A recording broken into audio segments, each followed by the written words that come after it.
Planted family, what's going on? Beautiful Wednesday morning here. Just at the gym for a little bit. Um, but on my way here, I was running, which I always do. I always do. I was in the Word before that. I was doing my affirmations before that. Um, and then, I really didn't get that quiet time, right? I read a little bit, but it doesn't mean I really marinate on the Word. And I was running here, and God was like, stop, slow down, son, walk with me. And in that moment, I knew like, hey, it's time to walk with God. Like I don't need to run to the gym today. I need to take maybe 10 minutes longer to get there. And the reason I bring this up because I think a lot of times in life, um, we have trouble discerning whether to step on the gas or to step on the brakes.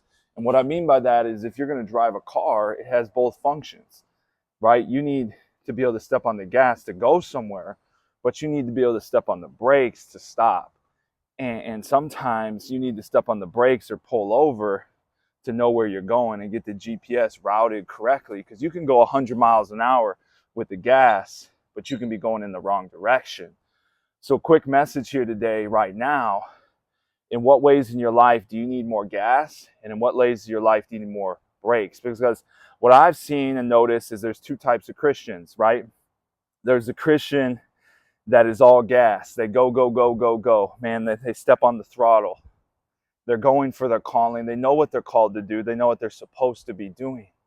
But a lot of times when we're stepping on the gas, sometimes we can be going in the wrong direction. We can be not as prayerful as we need to be about certain big decisions and end up going 100 miles an hour in the wrong direction. Now, God is so sovereign that he can take our free will and still bless us, but it's sometimes going to take us a lot longer to get to the destination. Now, the other type of Christian is the one with the brakes. These people are methodical, they're prayerful, they're in the Word, they're getting in alignment with God, they're actually listening to him, they're hearing him.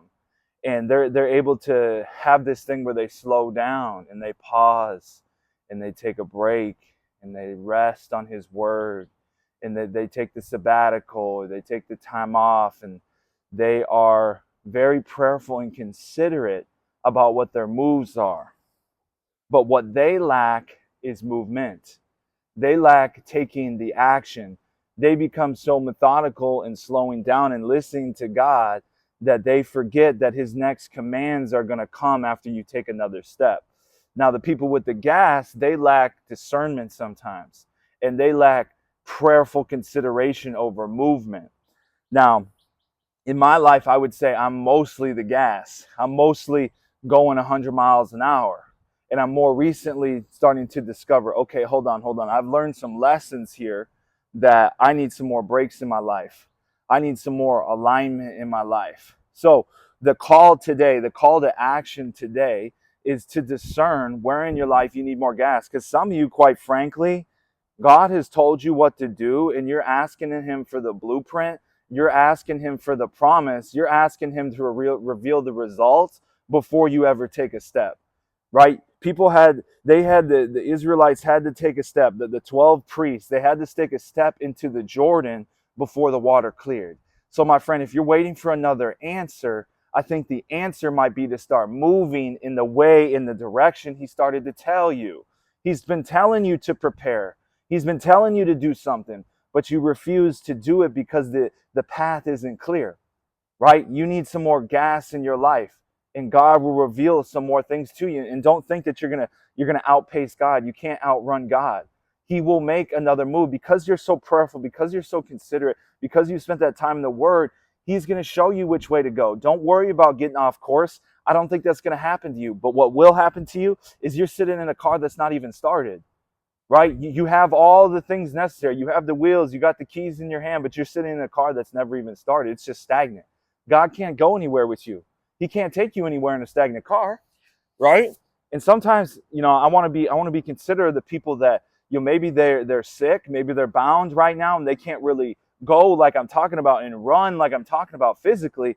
But man, oh man, can you do it mentally? If you got a brain on top of your head, you can do it mentally. You can start writing. You can write your book. You can write your blog. You can do all the things you're supposed to do, right? And then for the people that are stepping on the gas right now, maybe start to consider ways in which that you need to slow down. Maybe there's some decisions that you've made that's gotten you off course, that you're in a debt hole right now, or you've hurt some friendships, or maybe day after day after day, you've missed the promptings of God to pray for somebody, to give to somebody on the street. You keep missing opportunities, right? You're asking for more wisdom, you're asking for more blessings, and God's saying, I will give them to you once you obey the commands that I gave you a month ago, once you obey the commands I gave you 10 months ago, once you obey the commands I gave you 5 years ago. Right? You're asking for more wisdom and discernment, but do you ever act on the wisdom and discernment? Do you ever go in the way that he wants you to go, or do you just go in the way that you want to go? So two types of people in this life: people that are on the gas all the time and people that are on the brakes. Some people need a little bit more speed. You need to speed up. You need to start moving in the ways that he's called you to move. Good morning. Good morning. And then other people, you need to step on the brakes a little bit. Be a little bit more prayerful. Be a little bit more considerate of the things and the moves that God's calling you to do. When you ask for wisdom, sit on it, marinate, and then move. That's the call for today. Figure out which one you need more of and get in alignment with him. In Jesus' name, let's get it. Have a blessed day, friends. Peace.